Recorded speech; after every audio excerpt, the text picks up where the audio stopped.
प्रश्नावली 8.2 कल हमने घटाना और जोड़ना सीखा था। अब इसमें एक पदी युग्मों का गुणनफल करना यानी गुणा करना। एक पदी युग्म जैसे पहले का पहला दे रखा है आपका 7 और 4 और 7p, इनको गुणा करना है यानी 4 गुणा 7p 7p, तो कितना हो गया 7 चौकू 28p। इस प्रकार ऐसे सारे छोटे छोटे सवाल हैं, इनको आपको इसमें गुणा करना है, इनको गुणा करना है। जैसे इसी का दूसरा सवाल दे रखा है आपका -4p, इसको गुणा करना है आपको 7p से। 7p पहले 7 और 4 गुणा करेंगे तो कितना आ जाएगा 28, चिन्ह माइनस है तो माइनस, p को p से गुणा करेंगे तो क्या आ जाएगा p²। इसी प्रकार से इसका तीसरा सवाल है -4p गुणा 7p और q। तो पहले 7 और 4 को गुणा करेंगे, ये हो गया -28, p को p से गुणा करेंगे तो p² और q का q। इसी प्रकार इसका चौथा सवाल दे रखा है 4p की घात 3 गुणा -3p। -3p पहले 4 और 3 को गुणा करेंगे -12 हो गए, p की घात 3 यहाँ पर है और ये है तो p की घात कितना हो जाएगा 4। इसी प्रकार इसका पांचवा सवाल है 4p को गुणा करना है 0 से। किसी भी संख्या को हम 0 से गुणा करते हैं तो क्या आता है 0। ये ऐसे छोटे छोटे गुणा है, उनको आपको गुणा करना है। पहले सवाल के अंदर गुणा करने वाला काम है।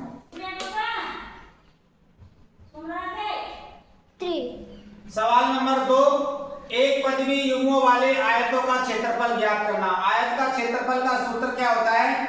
आयत का क्षेत्रफल बराबर L इंटू बी, यानी लंबाई इंटू चौड़ाई, लंबाई इंटू चौड़ाई। अब इसमें देखो पहला हमको मान दे रखा है, पहले सवाल में दे रखा है P और Q। जैसे हमने पहले वाले सवाल में गुणा किया वैसे ही गुणा करना है। इसमें आयत क्षेत्रफल के रूप में लिख दिया तो P को और Q को गुणा करना है। P गुणा Q करेंगे तो क्या आ जाएगा P और Q, P Q। इसी प्रकार देखो दूसरा सवाल दे रखा है, इसके अंदर हमको 10n और 5n, 10n और 5n। अब हमको इसको n इंटू बी के रूप में लिखना है, यानी क्षेत्रफल के रूप में। तो n का मान तो यहाँ 5n है, नहीं 10n और b का मान है 5n। गुणा कर लो, 10 गुणा 5 करेंगे तो कितना आ जाएगा 50, m और n। इसी प्रकार देखो इसका एक सवाल और दे रखा है 20x² और 5y²। वही l इंटू बी के रूप में इसको गुणा करके लिखना है आपको, यानी 20x² गुणा 5y²। 20 गुणा 5 करो 20 में 100 और x² और y²। ठीक है। इसी प्रकार एक सवाल और दे इसका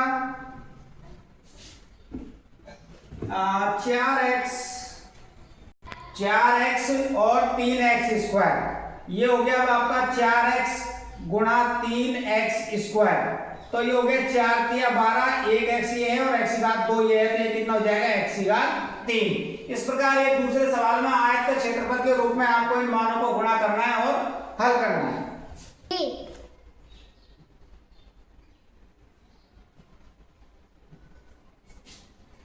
सवाल नंबर 3, घन का आयतन। घन का आयतन यानी L into B into X. ये 3 मान दे रखे हैं आपको और इसके रूप में आपको इनको गुणा करना है। तो ये लिख दिया आपने 5a गुणा 3a² गुणा 7a की घात 4। ये गुणा करेंगे, देखो आप 5 को 3 से गुणा करेंगे 5 तिया 15, 15 को 7 से गुणा करेंगे तो कितना आएगा 105, a की घात 4 और 2 6 और 1 7, a की घात कितनी हो गई 7, a की घात 7। इस प्रकार से आपको इनको गुणा करना है। फिर जैसे इसी का दूसरा सवाल दे रखा है हमको 2p 4q और 8r। वही l into B into X के रूप में गुणा करना है इनको आपको। 2p गुणा 4q गुणा 8r गुणा करेंगे इनको। देखो 4 दूनी 8, 8 को 8 से गुणा करेंगे तो कितना आ जाएगा 64 पी क्यू और आर, पी क्यू और आर। इसी प्रकार इसका देखो तीसरा सवाल, एक्स बाई 2x² और 2x by square L into B into H के रूप में गुणा करना है इनको। एक्स बाई गुणा 2x² बाई गुणा 2x बाई स्क्वायर। तो सबसे पहले 2 गुणा 2 करेंगे तो कितना आ जाएगा 4। एक्स की घात 1 ये है, 2 ये रही और 1 ये रही, 2 और 1 3 और 1 4। एक्स की घात कितनी हो गई 4। बाई की घात कितनी है 2 और 1 3, 3 और 1 4। तो बाई की घात में कितनी हो जाएगी 4, बाई की घात में 4। अब इसका एक सवाल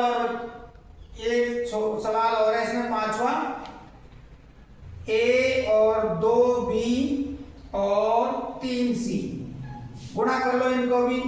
a गुणा 2b गुणा 3c, तो 3 को 2 से गुणा कर दिया 6a b और c।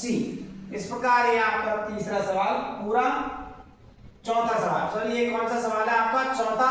तीसरे सवाल में सारणी है, सारणी में आपको गुणा करके उसको पूरा करना है, सारणी को भरना था। ठीक है, ये चौथा सवाल।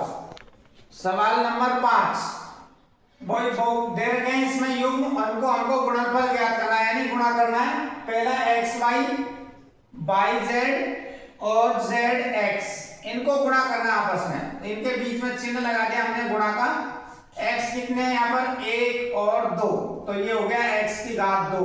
बाई और बाई की घात 2, ये z और ये z की घात 2। ये हो गया आप इसका पहला सवाल। फिर दूसरा दिया है इसने a गुणा -a² गुणा a की घात 3।